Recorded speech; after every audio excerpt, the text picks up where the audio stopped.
From the heartland of America to every nation on earth, this is Jack Van Impe Presents The Truth in News and Commentary. Here now are Doctors Jack and Rexella Van Impe. Hello and welcome to Jack Van Impe Presents. Oh my, there is so much for us to deal with on this program, and I'm so happy to be in your home or wherever you watch the program so that we can share the most important things that's going on right now. This first one, very important. President Obama ready to strike ISIS in Syria, but won't send ground troops. A lot of talk about that. Have you noticed? Ground troops, we'll keep our eye on it. And then Canada calls on the world to fight ISIS. They want to get behind our president and say, we're with you, we want to fight ISIS. Something that really boggles my mind, joining the jihad. Why young Americans are willing to fight for ISIS. For ISIS.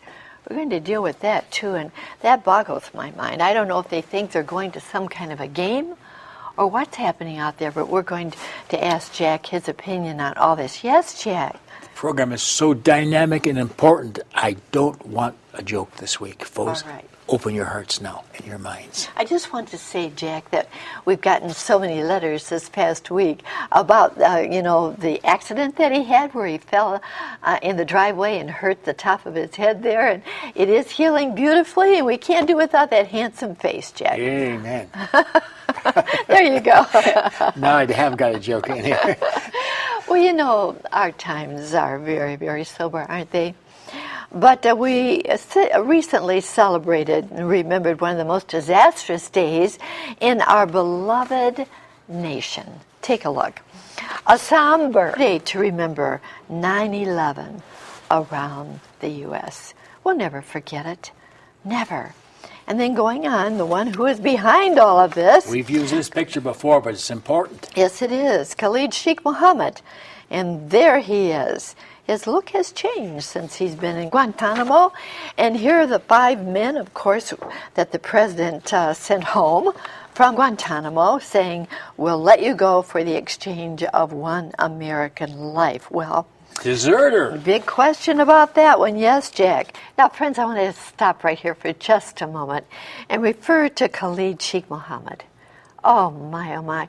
Jack just refreshed our memory on something. He is the first one that I can remember, and it is true that he held the head of Daniel Pearl. A Jew. Hated the Jews, and he's the first one that I can remember beheading someone.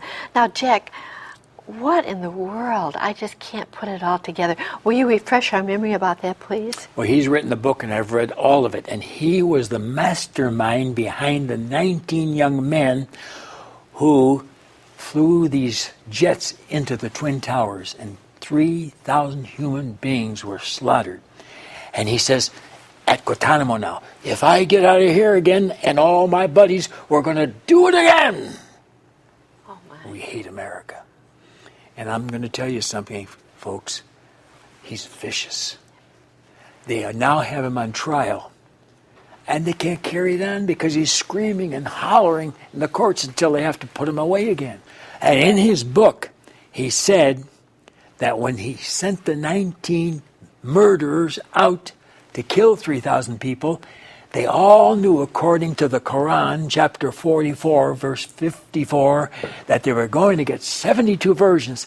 So, get this, they went to the stores and got all the cologne they could and splashed it on their bodies so they'd smell good when they got the other side.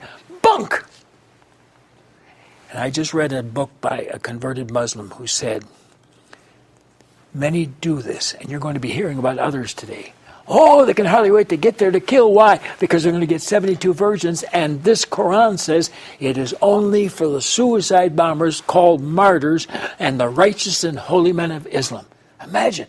Plus, they get to swim in wine. And in this life, if they have premarital sex for the girls, they put them to death. And if they drink, and they're marching the streets of Germany now at the bars and grabbing these people and giving them a good beating if they come out of a bar. But they can swim in wine forever God help us. Now, I'll tell you where they really are. I have a Bible that says, thou shalt not kill, one of the commandments, Exodus 20, verse 13. However, turn the page, because I'm against these preachers who say, oh, capital punishment is wrong. No, it isn't. Chapter 20, verse 13, you don't kill, but in chapter 21, verse 12, it says, he that smites a man shall surely be put to death. And Leviticus 24, 17 says, he that kills a man shall be put to death. And these guys are going to be in hell forever, and they won't have their cologne there. You don't need cologne in hell. I think the fires would get rid of the fumes. And that's where they go, Revelation 28. The fearful and unbelieving and abominable whoremongers and murderers and sorcerers and idolaters shall have their part in the lake of fire, which burneth with fire and brimstone. And this is the second death. The first one is human. The second one is eternity, the soul separated from God forever. No, you're not going to have 72 virgins. And the thing of it is, Jack, that I'm getting here is something. They're non-repentant. They're not sorry that they're putting people to death, are they? No. They're happy that they can do this. Oh, wait till the next guy. All right. Have you ever heard of the name al-Baghdadi? Well, he says he wants to take over not just that part of the world, but the world. And there you see him, Iraq's ambitious caliph. Oh, look at this next picture, if you will, the eyes of ISIS. Now, you know what? My mother always said, the eyes reflect the soul. Take a look at that. Nothing but murder. Skulls. Oh, my, oh, my. I want Jack, if he would, just to pick up on this. I can't believe that that's their ambition. It doesn't matter how many they kill, but they want to take over the world. Oh, Jack, my heart goes out to so many people today. Hey, I've got some good news for you Muslims. We just had the Muslim convention in America, Cobo Hall. And the people of Dearborn who are Muslims said, this Baghdadi is crazy. He's nuts. Thank God they believe that about him. And then there's a man by the name of Nasrallah. And he is the leader of Hezbollah, situated in Lebanon. And he said, this guy is a monster, vicious monster. You know what the Bible says about this guy and all the rest of his crowd wanting to kill everybody? Romans 3:13, their throat is an open sepulchre. With their tongues they've used deceit. The poison of snakes is under their lips, whose mouth is full of cursing and bitterness, and the way of peace have they not known, and there is no fear of God in their eyes. Think it over. Oh, my, Jack. Well, you know, there was a poll taken in August saying, are we going in the right direction as far as our economy is concerned? And 22% said they thought we were going in the right direction. But 71% said, no, we are going in the wrong direction. Now, our disconnected commander-in-chief. Oh, President Obama, are you really listening to this poll? There you see it, no reply from America. And then going on, Syrian opposition figure tells Israeli that Obama lets ISIS cancer metastasize, and that word means grow, really out of proportion. And Obama must get down to business, Well, seemed like he came out on that speech, back on the job, Obama's decision to respond to ISIS and the challenge. Once again, beheading of journalists strengthens resolve to fight Islamic State. I think it opened his eyes somewhat. It should all of us. Islamic State issues video of beheading of second U.S. hostage. Oh, my. Well, after third beheading, global push against Islamic State increases. Oh, let me just say this. Perhaps all the beheading that has affected our president rise of militants upends Obama's agenda. Oh, my, I just pray that certainly his eyes have been opened to the need of entering in as the United States of America. I wouldn't be a bit surprised, Jack, but what number 4 might be on the horizon out there. Oh, it is. They're waiting. But listen, Rexella, his ratings as President of the United States of America dropped to 34%. Then he saw that the Americans are so angry about these beheadings that 68% of them want the president to do something about it. So now, because he saw 2 beheadings, he's going to do something. What about the 500,000 Christians who were slaughtered there in Iraq? And those many that died in Egypt, Coptics, both Roman Catholic Christians.